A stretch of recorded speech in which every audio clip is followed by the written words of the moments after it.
ছিল, আর পার্টিকুলার কি কি জিনিস ডিফারেন্স দেখলেন অস্ট্রেলিয়ার সঙ্গে বাংলাদেশের ক্রিকেট বা সাবকন্টিনেন্টাল কালচারের সঙ্গে? না আসলে এত কিছু জিনিস তো 2 মাসের জিনিস একদিনে বলা সম্ভব না। আস্তে ধীরে সব জানবেন ইনশাল্লাহ। কিছু যদি বলতেন মানে পার্টিকুলার। না, অবশ্যই আপনারাও তো জানেন যে কন্ডিশন দুইটা ডিফারেন্ট ডিফারেন্ট কন্ডিশন, বাংলাদেশ এবং অস্ট্রেলিয়া। তো এই থেকে যদি বলি সব কিছু মিলে পরিবেশ থেকে শুরু করে একদম খেলার যে পরিবেশ ওদের ডিফারেন্ট লেভেলের আর কি। আমার মনে হয় এর চেয়ে আর বড় লেভেল নাই আর কি, এতটুকু। ওখানে খেলেছেন, মানে আপনি ছবি পোস্ট করেছেন, সেটা ব্রেটলি ছিল বা লিজেন্ডদের সাথে, তার সাথে কি কথা হয়েছে এবং এটা কাজে লাগবে কিনা আপনার ক্যারিয়ারে? আসলে ছবি আমিও তুলতে চাই নাই তো। আমি বোলিং করতেছিলাম, ওনারা আর কি ডাকছিল আর কি যে এদিকে আসো। তো আমি এমনি কথা বলতেছিলাম যে এইরকম তোরা অনেক অনেক ফ্রেন্ডলি এবং অনেক অনেক কিছু ওদেরকে শেখার আছে আর কি। তো চেষ্টা করছি যতটুকু কথা বলার এবং শেখার আর কি। আপনার ওভার হারিকেন্সে যাওয়ার পেছনে রিকি পন্টিং এর একটা ইনফ্লুয়েন্স ছিল, মানে আমরা এরকম একটা কথা শুনেছিলাম। পন্টিং এর সঙ্গে আপনার দেখা হয়েছে, মানে আলাদা করে পন্টিং এর সঙ্গে কোনো কথা হয়েছে কিনা, বা উনি কোনো সাজেশন দিয়েছেন কিনা বা কিছু বলেছেন? আসলে প্রতিদিন তো দেখা হয়, যেহেতু এক টিমেই করে। তো টুকটাক কথা হয়েছে এবং অনেকগুলা কথা শেয়ার হয়েছে, তো এতটুকুই আর কি। ঋষাদ, আপনি তো বিপিএল এ খেলছেন, এখানেও আপনার আইপিতে গেলেন, কিন্তু কালচারাল ডিফারেন্স তো আছেই। আসলে খেলার কোয়ালিটি ডিফারেন্স অনেক বেশি হাই বাংলাদেশ থেকে।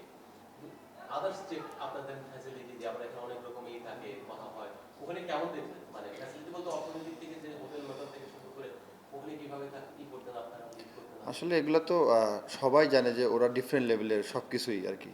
তো ওগুলো চিন্তা করলে আমাদের তো এত কিছু হবে না। তো আমাদের যদি চিন্তা করি যে খেলার যে পরিবেশটা, আমার মনে হয় এটা ওদের চেয়ে আমাদের আরেকটু মানে ডেভেলপ করা সম্ভব আর কি। তো আমার মনে হয় এতটুকুই আপাতত। এবং যদি বলেন যে হোটেল থেকে শুরু করে সব কিছু, এটা হচ্ছে বলা ডিফিকাল্ট, এটা এক এক টিমের এক এক রকম পরিবেশ। তো আমার মনে হয় বাংলাদেশও খারাপ না। ঋষাদ, আপনি বলছিলেন যে আসলে ছবি তুলতে চাননি, এটা কেন তুলতে চান এটা একটু জানতে চাই। এক নম্বর। নাম্বার টু হচ্ছে, যেহেতু শেনওয়ার্নের দেশ, সেখানে গিয়ে অনেক লিজেন্ডের সঙ্গে দেখা হয়েছে, মানে কোন একটা জিনিস বলবেন যেটা খুব বেশি শিখেছেন এবং মনে হচ্ছে এটা আপনার সামনে ক্যারিয়ারে অনেক বেশি কাজে দেবে, যেটা আপনার খুব বেশি ভালো লেগেছে শেখার জায়গায়?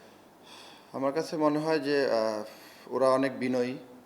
যত বড় ক্রিকেটার হোক না কেন, ওরা অনেক সাদা সরল, মানে যে কাউকে আর কি আরামসে অ্যাডজাস্ট করে ফেলে আর কি। আমার কাছে এটা ভালো লাগছে যে বড় ছোট কোনো কিছু দেখে না, এটা ভালো লাগছে আর কি। তো আমি চেষ্টা করবো যে এরকম ভাবে থাকার। স্কিলের দিক থেকে কোন জিনিসটা? স্কিলের দিক থেকে বলতে গেলে স্কিল তো সবার 19-20, জাস্ট মেন্টালিটি এবং মানে ভালো পরিবেশ, আমার মনে হয় এটা সবচেয়ে ইম্পর্টেন্ট। তো এতটুকুই আর কি।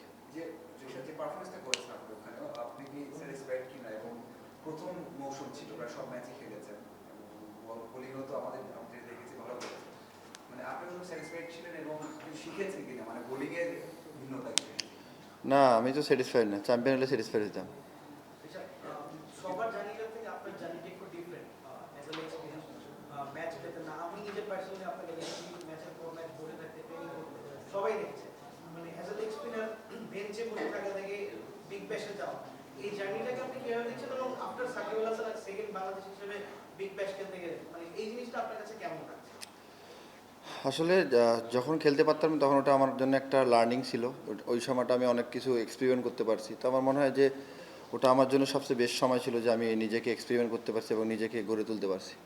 আচ্ছা, আপনি যে 1 মাস বিগ ব্যাশে ছিলেন, সেই 1 মাস বাংলাদেশ ক্রিকেট আসলে অনেক কিছু ঘটে গেছে। এই পুরো কোনো খোঁজ খবর ছিল? আপনি তো ওইখানে লাইফটা এনজয় করছিলেন, বাংলাদেশের সঙ্গে কোনো যোগাযোগ ছিল কিনা, নাকি ওই সময় পুরো ফোকাসটাই ওখানে ছিল? আসলে আমাকে তো এখানে নিয়েছে একটা কমিটমেন্টের জন্য, তো আমি ওইখানেই ফোকাস করছি। আমি বাংলাদেশের কোনো কিছু নিয়ে ফোকাস করি নাই যে কি হচ্ছে, কারণ আমি ওইখানে গেছি একটা ওদেরকে রিপ্রেজেন্ট করার জন্য। তো আমার মনে হয় যে ওইখানে ফোকাস করাটাই আমার জন্য ইম্পর্টেন্ট ছিল। বিশ্বকাপে না খেলার কি একটু হতাশা কাজ করছে? আপনাদের করতেছে না? সেম। টিএসএল এর একটা অপশন আছে, আপনি বিগ ব্যাশ থেকে আসছেন, লাস্ট ইয়ার লাহোর কালান্দার্সে ছিলেন, ওরা ঋতু মুস্তাফিজকে ডিরেক্ট সাইন করেছেন। আপনি এবার দল পাওয়ার ব্যাপারে কতখানি কনফিডেন্ট, এবং হোপফুলি পাবেন ইনশাআল্লাহ, সেটা এক্সপেক্ট করছি, বা আপনি কতখানি? ভাইয়া, আমি আসলে কোনো কিছু নিয়ে অগ্রিম আশা করি না। যদি রিজিকে থাকে খেলবো, আর না থাকলে আল্লাহ যেটা রিজিক দিবে ওটাই হবে ইনশাল্লাহ। ঋষাদ, আপনি বিগ ব্যাশে ভালোই করেছেন। যেটা হচ্ছে একটা এরকম মানে একটা ফ্র্যাঞ্চাইজি বড় টুর্নামেন্টে বাংলাদেশের একজন প্লেয়ার যখন ভালো করে তখন দেখা যায় বাংলাদেশের ক্রিকেট নিয়ে তাদের মধ্যে একটা কিউরিওসিটি তৈরি হয় বা আমি জানতে চাই যে পাইপলাইনে আরো ভালো কারা আছে।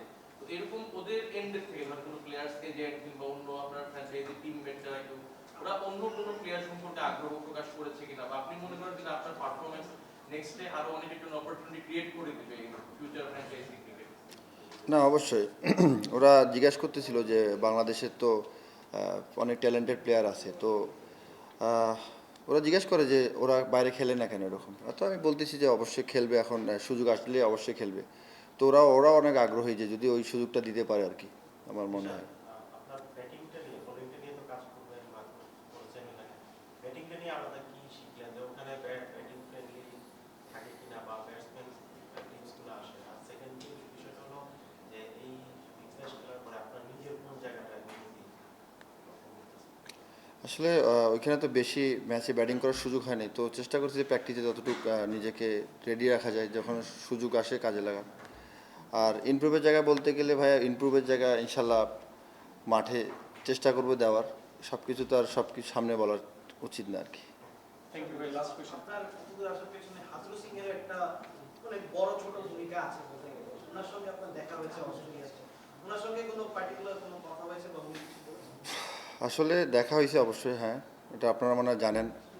তো দেখা হয়েছে, কথা হয়েছে, বলতেছিলাম আর কি যে মানে আরও কি কি করা যায় সামনের দিকে এইসব, যেহেতু ওর নিয়ে অস্ট্রেলিয়ায় থাকে। তো চেষ্টা করতেছিলাম যে ওনার কাছে আরেক দুই একটা টিপস বা কোনো কিছু নেওয়ার জন্য, এতটুকু, বেশি কথা হয়নি। এই ম্যাচটা নিয়ে যদি বলেন, এই ম্যাচে বোলিংটা যদি বলেন এবং এই টুর্নামেন্টে যদি বলেন হ্যাঁ, বুঝিনি। আজকে বোলিংটা হ্যাঁ। ম্যাচটা যদি বলেন কেমন লাগবে? ম্যাচ জিতছি আলহামদুলিল্লাহ, আপনার বোলিংটা বলি আলহামদুলিল্লাহ। ভাই প্রধানমন্ত্রী টি-টোয়েন্টি টুর্নামেন্টটা হয়েছে আসলে ইন্ডিয়া, তো আমরা দেখেছি যে ঈদ অল ফিতরের খেলাগুলো হয় খুবই কম্পিটিটিভ। আমাদের ইয়াং অনেক ক্রিকেটার আছে যারা আপনাদের সাথে খেলার সুযোগ পেয়েছে, তাদের জন্য আসলে এই টুর্নামেন্টটা কতটা জরুরি, কিংবা সামনে বিসিবিকে বলবেন কিনা এই ধরনের টুর্নামেন্ট আয়োজন করেন? না, অবশ্যই এগুলো হচ্ছে আমাদের যে ইয়াং জেনারেশন যেটা আপকামিং আসতেছে ওদের জন্য একটা বড় অপরচুনিটি, এবং ওরাও বুঝতে পারে যে ন্যাশনাল টিমের আশেপাশে খেলতে গেলে ওরা কীরকমভাবে মেন্টালি রেডি হওয়া দরকার। তো আমার মানে এগুলোর যদি করে তাহলে প্লেয়ারদের অনেক বুস্ট আপ হবে যে না, আমাদের ওই জায়গা যাওয়ার জন্য আমাদের আরও রেডি হইতে হবে, আমার মনে হয় এটা। Thank you.